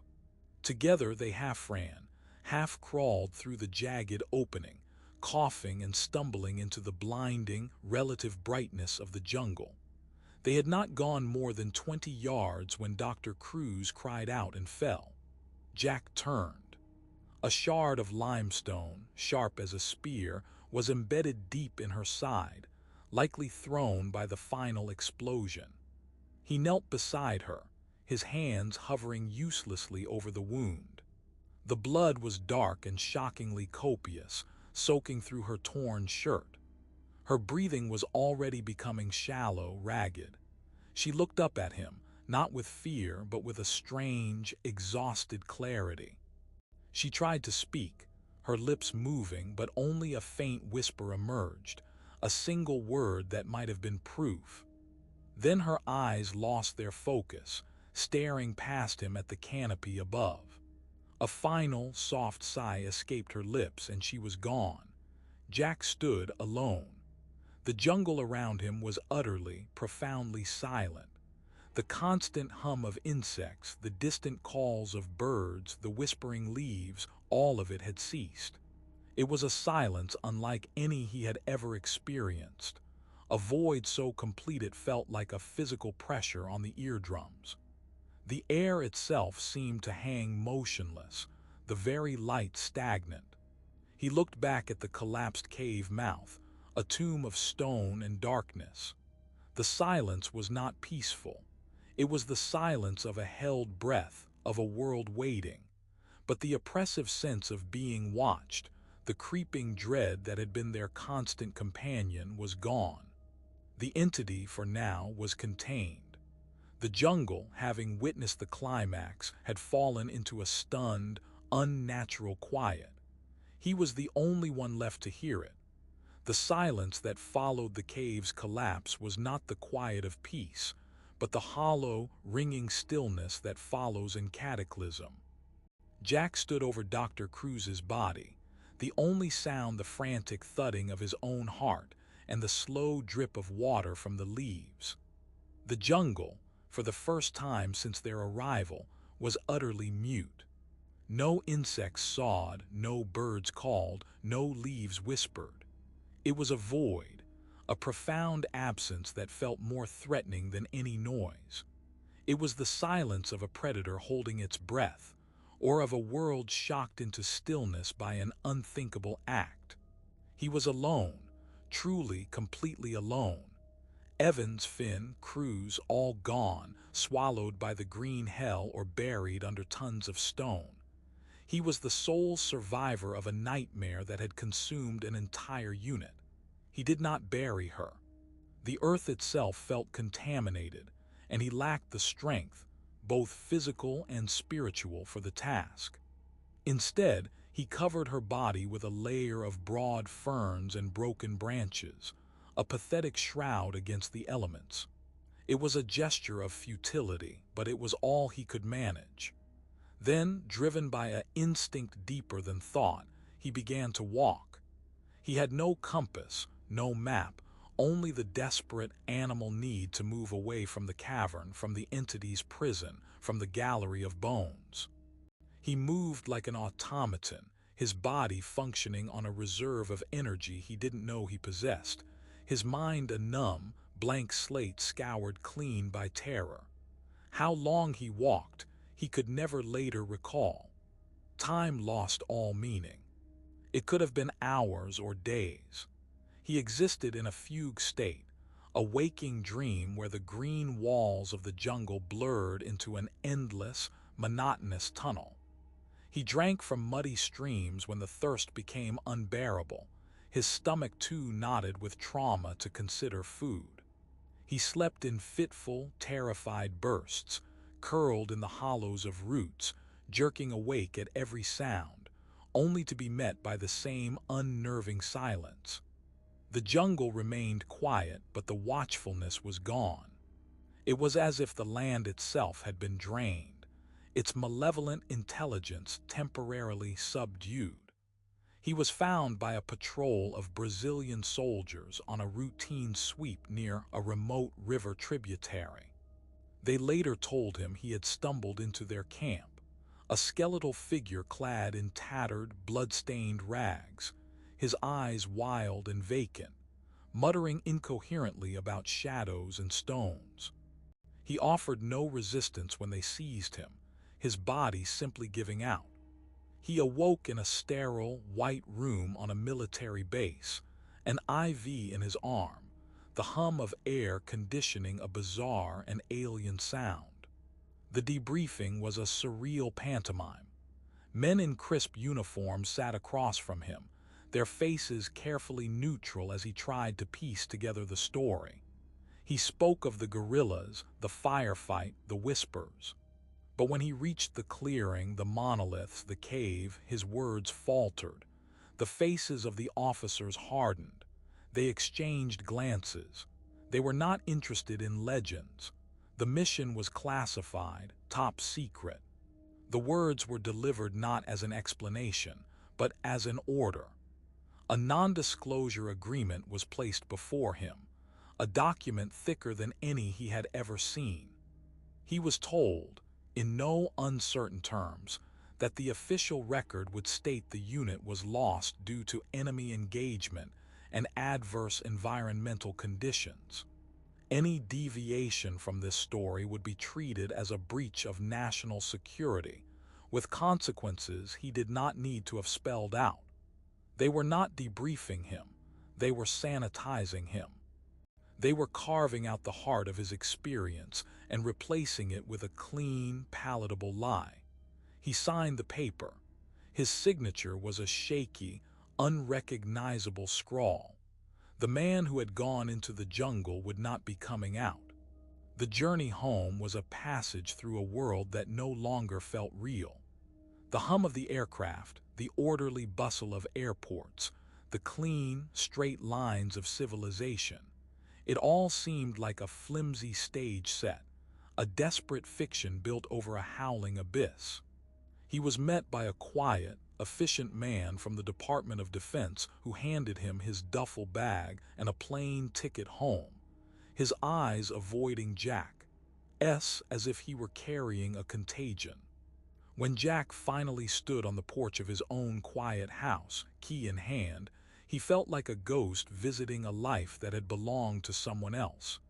He unlocked the door and stepped inside. The air was still and dusty. He was home. He was physically whole. The medics had pronounced him remarkably unharmed, save for malnutrition and dehydration. But as he stood in the silent hallway, the familiar walls seeming to lean in toward him, he knew the diagnosis was a grotesque lie. The real injury was internal, a fracture deep in his psyche. The jungle had followed him home. It lived in the tremors of his hands, in the way he jumped at the settling of the floorboards, in the cold sweat that drenched him each night as he relived the cave's collapse and Dr. Cruz's final, whispered word. He was back in the world of lawns and grocery stores, but the man who belonged there was gone, replaced by a hollowed-out shell, a haunted man carrying the weight of a buried truth and the memory of a shadow that had tasted his fear. The mission was over, classified and sealed. But for Jack, the horror was just beginning. It had taken up residence in the quiet spaces of his house and in the even quieter spaces of his mind. Jack's voice trailed off, the final, shuddering syllable hanging in the dusty air of the study like a ghost. The tale was told. The last ember of the Amazon's green hell had been spat out into this quiet room, and now there was only the heavy, suffocating silence of aftermath. He slumped back into his armchair, his body seeming to deflate, the act of confession having drained the last of his strength. His hands, which had been clasped tightly together, fell open in his lap, the tremors now a violent, uncontrollable shaking. He looked ancient, carved from wax and left too near a flame. The narrator sat frozen, his own glass of whiskey forgotten, the amber liquid warm and untouched. The story had unfolded like a poisonous flower in his mind, its petals of horror unfurling one by one until the full, monstrous bloom filled his consciousness. He had asked for the truth, and the truth had been a descent into a madness so profound it felt contagious. He could almost smell the rot of the jungle, feel the oppressive weight of the stone carvings, see the corpse-like eyes of the spectral entity. The sterile, classified lie was a joke. The reality was a wound on the world that had never healed. Jack's eyes, clouded with 50 years of fear, fixed on the narrator. They were not pleading for belief. That battle was long lost. They were warning of a consequence. His voice, when it came again, was a dry, rustling leaf of a sound. He said that the entity was contained, but containment was not destruction. The jungle had fallen silent not in defeat, but in observance. And something, some fragment of the attention that had been focused on them in that cave, some cold echo of the intelligence they had disturbed, had clung to him. It had followed him out of the green hell, through the debriefings, across the ocean, and into this very house. It was a psychic stain, a spiritual parasite. He felt it as a constant cold spot at his back, a presence in empty rooms, a shadow that moved just a fraction of a second out of sync with the others. As if on cue, a sudden, bone-deep chill passed through the room. It was not a draft from a cracked window. It was a localized drop in temperature that made the fine hairs on the narrator's arm stand on end. The fire in the grate, which had been burning low, seemed to gutter, its flames shrinking as if starved of oxygen. And that's when the narrator saw it. His gaze, pulled by an instinct he didn't understand, shifted from Jack's tormented face to the far corner of the study, a deep pool of shadow behind a tall bookcase. The darkness there was absolute, a blackness that seemed to swallow the weak lamplight. For a moment, nothing. Then, a patch of that darkness detached itself. It was not a trick of the light. It was a defined shape, a tall, man-like silhouette, but impossibly thin and wavering at the edges. It did not walk. It slid, flowing with a silent, liquid grace across the wall, passing over the spines of books and the glass of a framed picture without reflecting in them. It moved with a purpose that was entirely its own, independent of any light source in the room. It was a shadow, but it was not cast by anything. It was a thing in itself. As it reached the opposite wall, it paused, and for a heart-stopping second, the narrator could have sworn the form of a head turned slightly in his direction. There was no face, no features, only a deeper concentration of blackness where eyes should be. Then it simply dissolved, melting back into the ordinary shadows from which it had come. The cold spot vanished. The fire snapped back to life. The narrator's breath caught in his throat. The intellectual horror of Jack's story was instantly replaced by a visceral, immediate terror that iced his blood. He had seen it. It was not his uncle's dementia, not the hallucination of a traumatized mind. It was real. The horror was not a memory locked in the past. It was a living, breathing presence in this dimly lit room. The mission was not over. The entity had not been destroyed. It had simply sent a piece of itself home as a souvenir, a permanent, watchful tenant in Jack's haunted house. And now, by listening, by bearing witness to the story, the narrator realized with a sickening lurch in his stomach that he had become a part of it. The shadow had acknowledged him. The horror was not over. It had just found a new audience.